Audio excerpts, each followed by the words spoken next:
7 सितंबर 2020 ये एक ऐसा दिन था जब उज्जैन के जाने माने गैंगस्टर दुर्लभ कश्यप पे चाकू से 30 से 35 बार हमला करके एक ग्रुप के द्वारा उसकी जान ले ली जाती है। आज की वीडियो में हम यही देखने वाले हैं कि आखिर उस रात इस चाय की दुकान पर एग्जैक्ट हुआ क्या था। साथ ही ये भी समझेंगे कि इस मर्डर में किसका हाथ था और ये भी देखेंगे कि दुर्लभ कश्यप इतनी कम उम्र में ही या ये कहूँ कि 20 साल की एज में ही आखिर ये इतना बड़ा गैंगस्टर बना तो बना कैसे। तो चलिए शुरू से इस कहानी को एनिमेशन के जरिए से समझते हैं।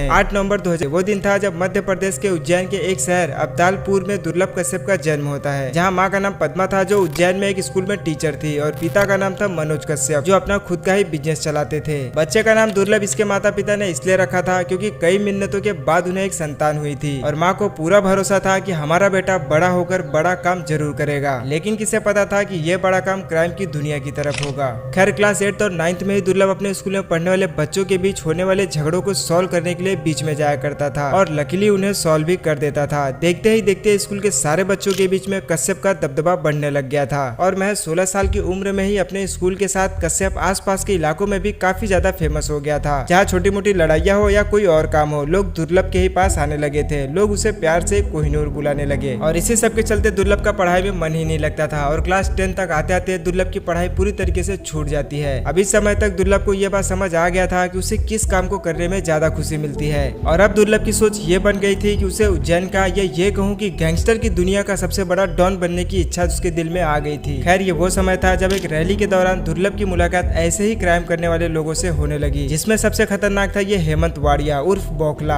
अब इस बौखला से मिलने के बाद दुर्लभ ने फिर कभी भी पीछे मुड़कर नहीं देखा और पूरी तरीके से अपराध की दुनिया की तरफ अपना कदम आगे बढ़ा चुका था और इन्हीं सब के चलते उसने अपनी एक खुद की गैंग भी बना ली थी जिसका नाम था डी कंपनी। और दुर्लभ की सबसे खास बात ये थी कि दुर्लभ अपने खुद के काम धंधे की एडवर्टाइजमेंट के लिए एफबी का इस्तेमाल करता था, जहाँ ये कुछ इस तरीके की बातें अक्सर लिखा करता था कि अगर किसी को किसी तरीके का काम करवाना हो तो हमसे संपर्क करे, अब चाहे वो किसी की हत्या ही क्यों ना करनी हो। और फेसबुक का ही इस्तेमाल करके वो ऐसे लोगों को अपनी गैंग में शामिल करता था जो अपने इलाके के डॉन हुआ करते थे या फिर उस इलाके के सबसे खतरनाक गैंगस्टर कहे जाते थे। ऐसे करते करते करीब 3000 से ज्यादा लोग इसके संपर्क में आ गए और धीरे धीरे भारत के हर कोने से युवा इसे पसंद करने लगे। लेकिन इस पूरे गैंग की जो मेन कमांड होती थी वो हेमंत वाड़िया यानी बौखला के हाथ में होती थी। खैर इस गैंग में शामिल होने के लिए दुर्लभ अपना एक ड्रेस कोड भी बनाया था जिसमें माथे पर तिलक, आंखों में सुरमा, कंधे पर गमछा रखना होता था और इसने ऐसा इसलिए किया था जिससे आसानी से पता लगाया जा सके कि ये डी कंपनी के लोग हैं। और सीधी सी बात है कि दुर्लभ को भी ज्यादातर लोग इन्हीं कपड़ों में ही पसंद करते थे। इसके बाद अब आता है इस स्टोरी का मेन पार्ट। देखो फरवरी 2017 ये वो दिन था जब पुलिस ने पहली बार कश्यप पर मामला दर्ज किया था, जिसमें कश्यप पर एक लड़के पर चाकू से हमला करने का था। हालांकि ये हल्का फुल्का ही हमला था, इसमें किसी की जान नहीं गई थी। लेकिन फिर सेकंड गिरफ्तारी जो हुई थी वो थी 12 जनवरी 2018 को। पहली बार कश्यप को किसी के हत्या के लिए उसे और उसके दोस्त राजदीप को जेल में लाया गया था, जिसमें सचिन अतुलकर ने इन दोनों लोगों के साथ ही इनके टीम से काफी लोगों को गिरफ्तार किया था। और इसी बीच दुर्लभ कश्यप सोशल मीडिया पर भी काफी ज्यादा फेमस हो गया था, क्योंकि जब पकड़े जाने के दौरान एक रिपोर्टर ने ये पूछा कि तुम्हें से कश्यप कौन है, तो हाथ उठा के बताने का ये अंदाज युवाओं के दिलों पर छा गया था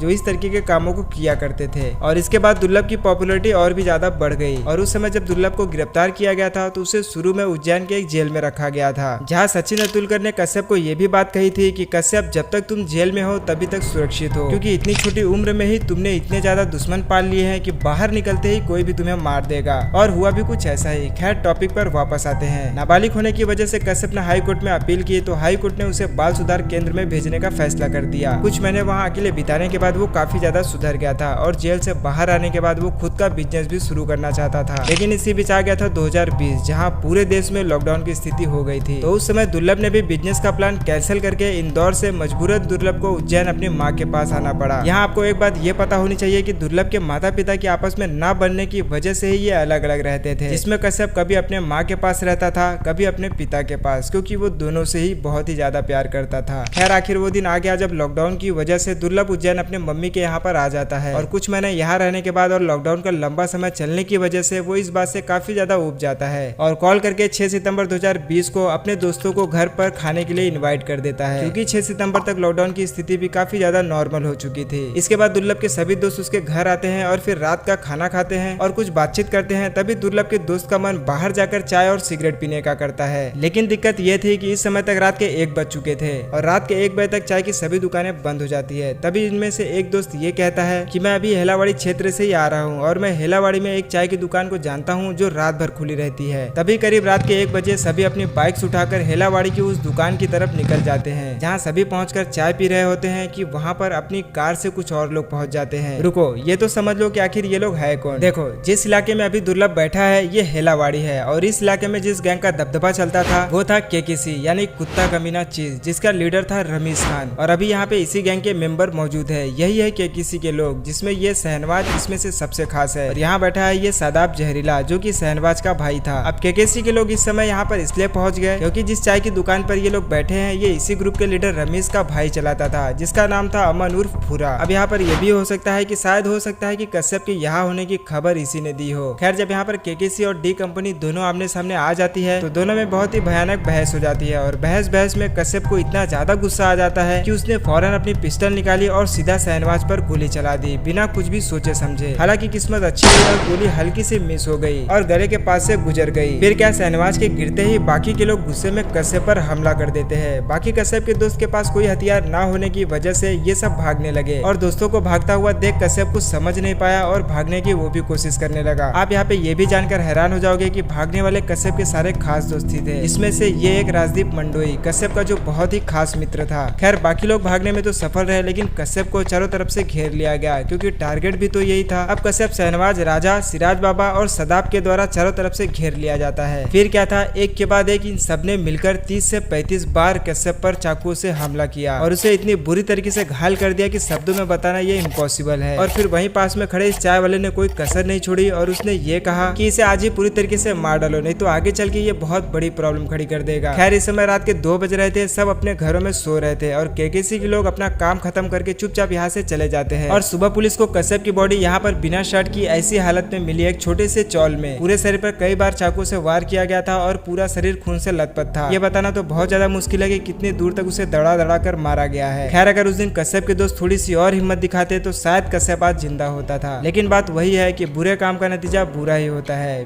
वीडियो पसंद आई हो तो लेजेंड ऑफ दुर्लभ चैनल को सब्सक्राइब जरूर करें।